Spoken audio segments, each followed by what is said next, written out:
Northern Uganda, school children practice a dance of celebration. And practice they might, because for the past 2 decades, these people have known nothing but war and have had little cause to celebrate. But just as these children practice their dance moves, tentative peace moves are starting to take hold in Uganda's war-torn north.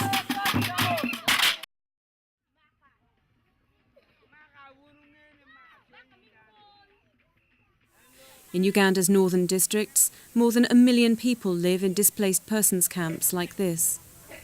They were herded into these protection sites in an attempt to make them secure from the rebels of the Lord's Resistance Army, or LRA, and to deny the rebels access to supplies and recruits. For 10 years now, these people have suffered the indignity of camp life, so different to traditional homesteads that customary values and social structures have all but disappeared. And with little or no access to land or livestock, camp dwellers have become totally dependent on humanitarian agencies for all their basic needs.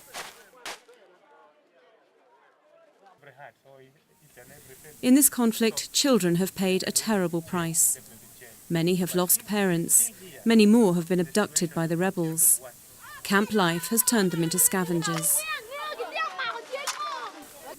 Charles Uma is a dedicated local government official who spends much of his time touring displacement camps. He knows all too well the horrors of camp life. Life in an encamped situation is generally bad. I personally don't recommend it. And it is worse in the parent camps in Gulu. Because these camps were created a long time ago, 10 years ago, 1996. They were not planned, very crowded, filthy. I mean, every bad thing you can find in the parent camps. But Uma's greatest fear comes from the suspicion that camp life has destroyed the culture of the Acholi people and led to a wholesale change in social structures. Despite the improved security of recent weeks, he fears that if elders die before traditional lifestyles are restored, then traditional practices will die with them. That difficulty has led to a social breakdown among our communities. Many men have deserted their children because of a responsibility that is overwhelming. Our men used to be the bread earners, but with this war, the reverse is true. Women are now the bread earners of our families. This is completely unbelievable, but it is a fact. Women have borne a special burden in the camps. Many have been deserted by errant husbands, left alone to cope as sole provider and head of household. Prostitution, or survival sex, has long been a common feature of camp life. Betty Obote has been living in a LRA camp for 7 years. She says that this survival culture has affected young girls as well.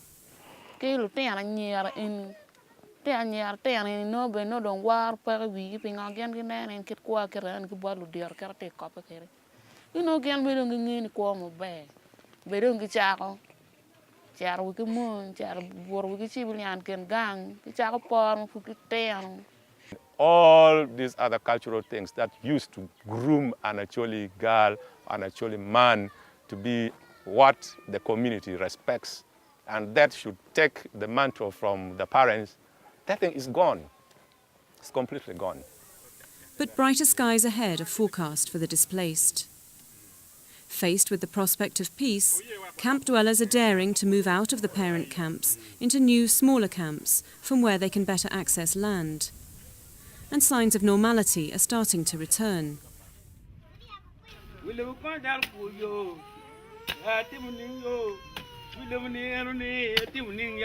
Land that has lain fallow for the last decade is springing back to life under the farmers' tools, and cattle herding, impossible in the parent camps, is slowly being reintroduced. Nelson Okwera is camp secretary of the new Chet Kana camp. He's adamant that with the right support, camp dwellers can kick their dependency on aid. I think life here compared to where we were I think is better. Because at least here, as we can see, as we can now experience, at least we're a little bit better than when we were at the main camp there. Because we have access to our own land, and we are now trying to bring some animals also in. People are cultivating. I think we are not very bad. With assistance from the NGOs, if they can give us, I think after a year or two, we are going to be self-reliant, at least something of the sort. A few people, whose native villages are close to the camps, have gone one step further and moved back home. People like Rose Akulu. Rose is old and wise enough to know that despite the possibility of peace, life will not get much easier, especially now that she must take care of 14 young family members orphaned by rebel attacks. But for Rose and many more like her, any life is better than camp life.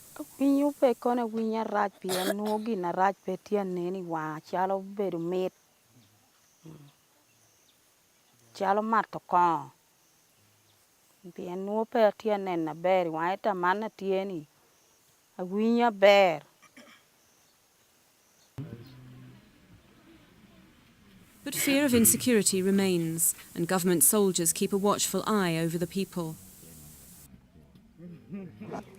Outside a hastily erected tent on the Congo-Sudan border, LRA rebels stand guard. Abduction has long been the LRA leadership's favoured method of recruitment, and most of these fighters were forcibly abducted from their homes when they were children.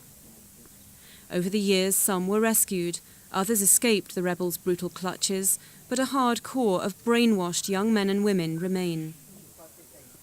Joseph Kony, seen here meeting a delegation of Ugandan officials, is the leader of the LRA. He's wanted by the International Criminal Court on charges of war crimes. Despite the reams of evidence against him, Kony vehemently denies any wrongdoing. Those atrocities which was happened in Uganda, that is not me or that is not my people. Atrocity which was taking place in Uganda was done by Uganda government. I did not abduct anybody which was in the bush, and there's no any children in my position or in my camp. But the number of young faces outside the tent suggests otherwise. If peace is to really take hold, then LRA leaders must be reconciled with the same communities they've preyed on for the past 20 years. Norbert Mao is a former MP from Northern Uganda. He says that despite their excesses, the LRA will be welcomed home. You will find that the majority are willing to welcome back our people who are in the LRA.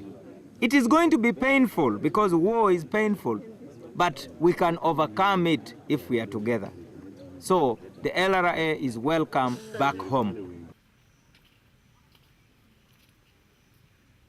Former rebel commander Jackson Achama came out of the bush in 2003 after 16 years with the LRA. He lost his right leg to amputation after his knee was shattered by a government soldier's bullet. He says that a government amnesty for ex-rebels was what ultimately enticed him out of the bush, and that victims of the LRA are ready to forgive the rebels for the crimes they've committed. What the civilians now say is people are fed up of the war. And this process of amnesty was begun by the civil population because they said war cannot now end the conflict. It is only amnesty, and it is in the culture of the Ashole that people should be forgiven. But some of the victims bear such horrible physical and mental scars from the conflict that it may be hard to forgive. Around 25,000 children have been abducted by the rebels since the war began. Many bore witness to or were forced to commit hideous crimes. Florence Lachour works as a counsellor at the World Vision Centre, where former abductees are cared for and counselled. Her own daughter was abducted in 1996 and spent 8 years in the bush as a captive of the LRA. She now works exclusively with child mothers returning from the bush, oftentimes to a hostile reception from the communities they left behind. Many people don't understand them. People call them rebels. People think they have done a lot of atrocities, so they are not fit to be in the community, in the society.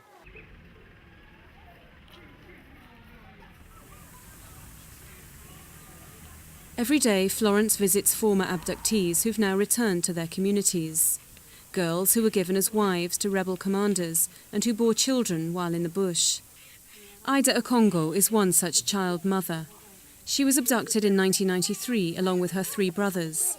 In order to ostracize her from her own community and to bloody her hands, she was forced to kill one of her own brothers soon after they were abducted.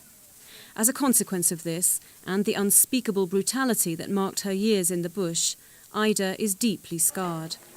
So Ida, in the bush, she was being mistreated like any other girl, beaten all the time, given to a man who is older than her with other women around him. And she became a wife after 2 years. Then she gave birth to the first child who died. Then she gave birth to 2 more children. Now, when she came back home, she found the parents, where one of them died of sickness, the other one was killed by the rebels. So she expected the people at home, the relatives, to welcome her, to accept her. But when she came, all the people who should have accepted her, when they saw her with the 2 children, they rejected her. Cái gang bé, à bên nó đường en, bên nhà đan đâu kẹt ta, bên thì đường đèo mà cả quen cái này mẹ đường à bên thì đường pa, à cháu bên thì chiều mẹ cái này, món phụ mẹ cái này cái can bên đây cả, nè anh là tiền là phía cái chiên, coi nè là tiền là kia, một cái nhà tiền à chơi à bên đường can à, bên là can à đường, nhớ mà đường coi nè phải. Cái đường cái chuối chuyên mà nó alo cái nó chả rồi bể lùm nó đào bể bể nó u gang nghe mà mẹ giờ đã bể là nhớ mà cái ăn bể.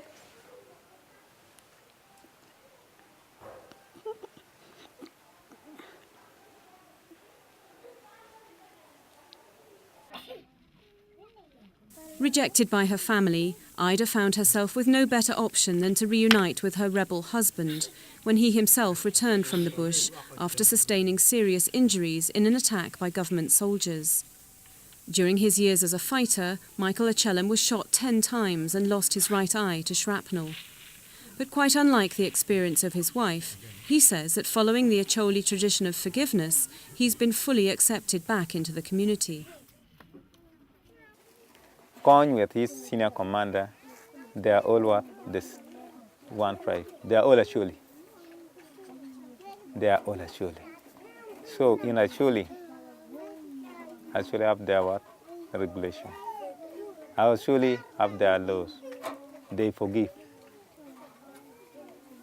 Acholi, they will forgive Kony.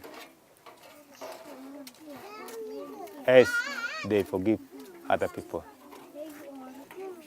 As you see me, I am together with the civil population because they are our parents.